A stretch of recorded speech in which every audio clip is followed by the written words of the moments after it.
Hey, welcome back to another episode on Life for Living Well. My name is Richard and I will be your anchor for this podcast. Before I dive into the podcast for this week, I quickly like to say if you are listening to me for the first time or you've been a follower of this community, you can also find out more or please share and spread this podcast among your friends on network. So if you'd like to know one or two things more about this community, you can check it out on our website at www.lifeforlivingwell.com. There's also a contact me form. If you'd like to ask questions or you'd like to be in touch, you can drop me a line through that form on the website. And mostly, if you also would like to receive a newsletter weekly that I send out to all the subscribers of the community, you can sign up with your email on that website as well. Once again, the name of the website, the address is www.lifeforlivingwell.com, and let's dive into it. So continue from last week's topic, which I call how to setting goals and the benefit that comes in setting goals. So as part of that topic that I started last week, so this week is where I pick one of the benefits that I mentioned last week, which is clarity of goals. So what are the benefits when our goals is so clear?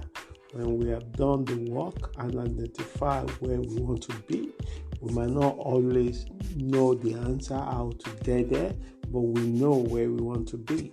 And the difference between those who know who want to be and those who don't know what to be is those who don't know who want to be, they know what they don't want, but they don't really know what they truly want. So, but those who know where to want to be, they no longer waste or spend their energy on what they don't want. They already know what they want and they already have a plan or process in place to get there, even though it might mean that along the line they might change this process, but they never change their goals.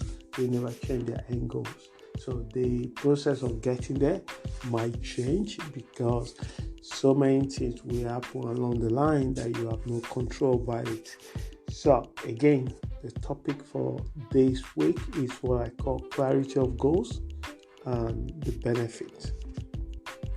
So we continue to use Albert Einstein quotation because there's so much with the topic we're looking at this week. So Albert Einstein, what does he say about goals? Say, if you want to live a happy life, tie it to a goal and not to people or things. And you've seen that many people is either they identify themselves with the job that they do or the title that they possess in the society or the people that they know or the people in their life. So what happened to them is that every time something happens, whether these people that they are attached to leave them or live their life, their self-esteem suffer so much because their self-worth, self-esteem, happiness was based on something outside of them more important to them. But Albert Einstein is trying to push people and make us think and make us do things that can make us happy and give it a try. So, and if you set goals and you continuously, persistently working towards achieving that goal, there's a more tendency for you to experience a happy life. And this is the difference with people that I've seen, I've known, and many people that I've read about. And this is one thing that separates them for a lot of people. So one of the first steps in making your goal become reality, according to Stephen Covey, is clarity of goal. How can you manifest your dreams in a specific time without having a definite purpose. This is impossible. So if you really want things to happen in your life, you have to able to have that clarity. You also have to set goals to it. You can't just say, I want to have money. You have to specify how much you want to have, what time you think we take. You can't just have something open like that. So it is impossible for you to push to do the things that will make it happen in that specific time. Not necessarily that goal will happen exactly the time you put down, but you'll be surprised that most of those goals may happen with the time that you said, that if you are willing to do the work. It's not just have it in your head or just write it down and then watching TV all day, or just playing with your friend all day. Or when you finish your work, you just go and enjoy yourself in the bar, where you just ignore your goals and you expect your goals to work on itself. No. You got to do the work. So when you find someone tell you that you don't have to do anything, just write it down and that's it. No. When you write it down, that's where your consciousness awake and you begin to not only thinking, you begin to take actions, because it become something that unbearable on your skin to make it happen.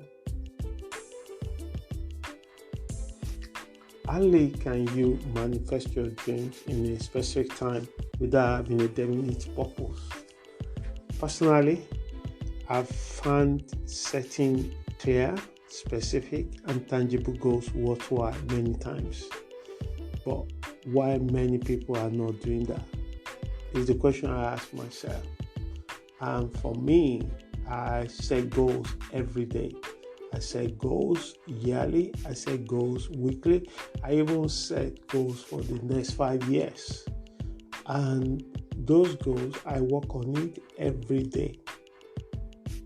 And sometimes I show what I wrote down 4 years ago with people in my life, and those things already done, and they were just so amazed how it happened. But it wasn't just happened by just writing it down alone. It happened,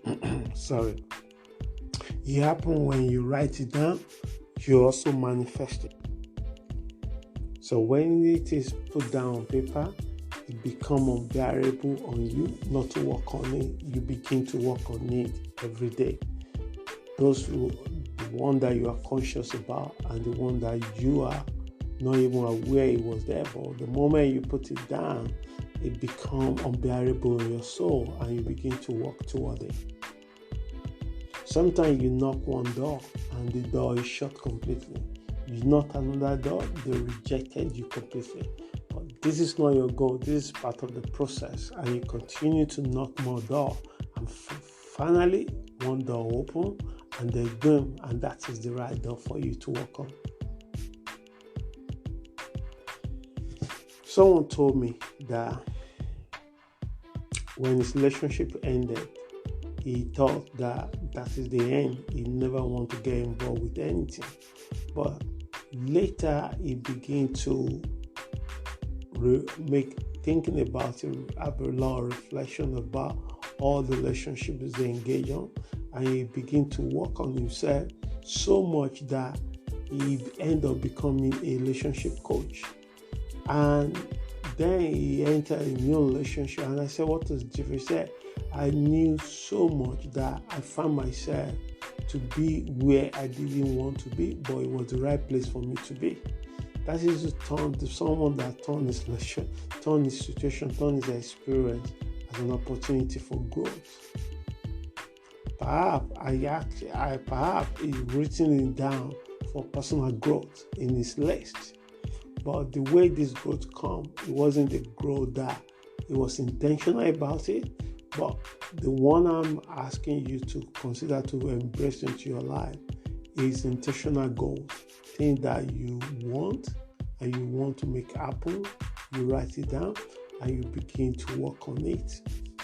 Even if you don't have the resources to make it happen, you will work in a network with other people that can help you. You'll be surprised how many people don't really know what they want, because we live in a society where mostly you're being taught to focus more on what you want rather than what you need. So people sometimes mix up what they need with what they want. So many people are engaged in what I call a mental laziness, where they indulge in dreaming about their goals, but not confident enough to write it down and begin to take necessary action.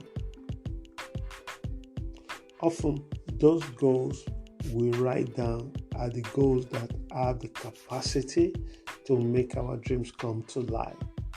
So the question is, why is that? Because often people have things in their mind, in their head, and if you ask them the same thing a few years later, they have not make any effort to do anything about it. And Buddha said the idea that implemented is better than the idea that is not implemented. And it's true, because when you conceive that idea, it's not only you that conceive that idea, but it's only those who brave enough, those who courageous enough, those who take a step on it to make it happen, are the ones that have the possibility to smile.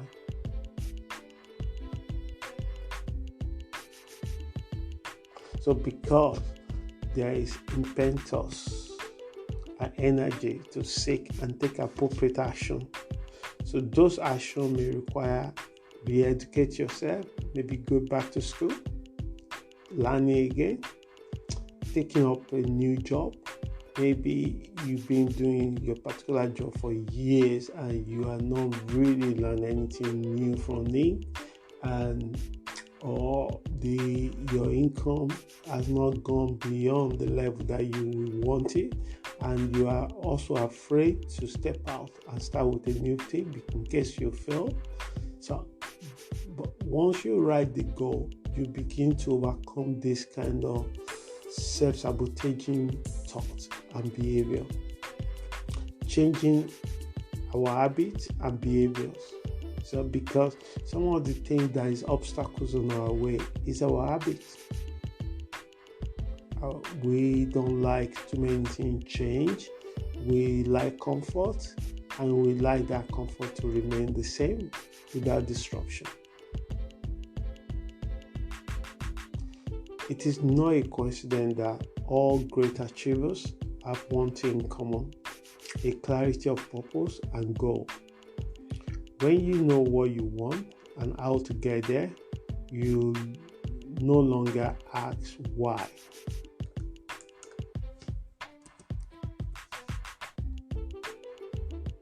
The benefits of clarity of goals are enormous and a confidence booster. So let's look at the benefits one by one. Number one, commitment and devotion. You have a new value that encourages you to commit to your goal. You work on it daily and your focus is sharpened. Number two, driven. You will be able to network with the appropriate teams that will facilitate your goal. And number three, relentless.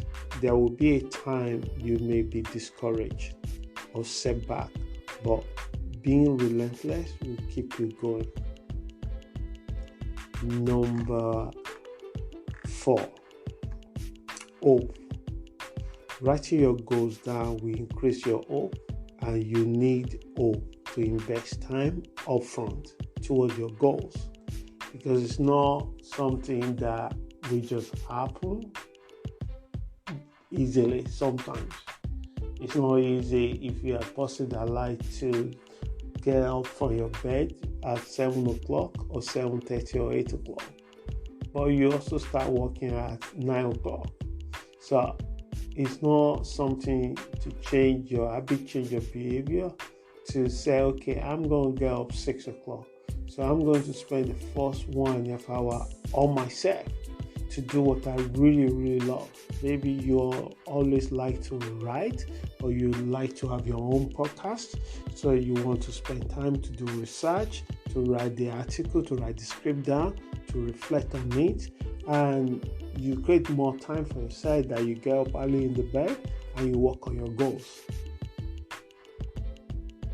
Or if you are the evening type of person, when you get home from the work, you have something to eat, you play with your family if you have family. If you're your own, you get food to eat, you relax, and then you create a time to work on your own personal goal again. If you're enjoying the book, do it. I prefer to do all those things in the morning to firstly give time to myself to do things that I really, really enjoy. I really enjoy reading. I really enjoy studying. I really enjoy researching. I really enjoy drinking coffee. I really enjoy go for a walk in the morning with the fresh air blowing to my face. I really enjoy running. I really enjoy swimming. And I can pick any of these things to decide, okay, I'm going to go swimming on Friday morning for an hour, and I'll be back home by 7:30, and I will just fresh up, have my to-do list on my desk, have a cup of coffee, and then at 9 o'clock, I begin to work. And so what that does for me, it makes me feel so good about myself that I'm able to create an hour for myself to just do the thing that I really, really enjoy to do. It's not necessary that you have to return money to you, but it return well-being to you. It return self-respect to you. It return motivation to you. It brings you to enjoy life. And then you can radiate that energy to all your connections that you make. And so number 5 is optimist. It helps to have an open mind when it comes to writing goals down. You got to believe that this goal is achievable. And that is the point of the optimist. It's not just go believe. You are willing to do the work. You are willing to work on it. You're not just writing it down and expecting it to just happen, boom. No, this is what I'm saying to you, that it creates you to believe, to not shut something down before you even try it. I've seen people say, oh, it cannot work. And you ask them, have you tried? And they say no. Oh, I don't like that food. Have you tried? They say no. So it's because they were afraid. And because when you are afraid, you will never be able to try. So they said those who take more risk, and things that are associated with the rich people that have a lot of wealth, money, is because they take more risk than the average person. But in this case, I'm asking you to take calculated risks. And that way, enriching your life. The main purpose is to enriching our life. And lastly, number 6, it will also help to increase your desire, which is the first step in manifesting goals. When your desire is in line with your goal, it is impossible to make or create goals and make it happen if we don't have a desire. Someone that never desires to have more money will never think and consider how to do that. Someone that never thought how cooking soup, that we never go to the market and buy ingredients. Desire will bring text to our mind. Our mind.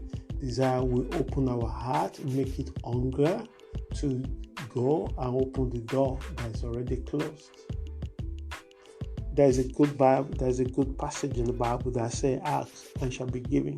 This is a desire. If you don't ask, it's never going to happen to you. So when your heart desire things, it's firstly And mostly, some of our hearts is so closed that we don't even know it. We're just walking, and when you see somebody driving a nice car, we look at them rotting and fitting, and that's why some people find it difficult to create that kind of lifestyle or experience into their life. Just know that you are living in abundance. Look around you. Just look up at the sky. See the abundance. There's no limit. It's only we human beings that create a limit in our minds, in our environment. See the richness of everything around you. Money is not limited to your job alone. You can create your own money. You can create a service that will bring money into your life. You'll be surprised.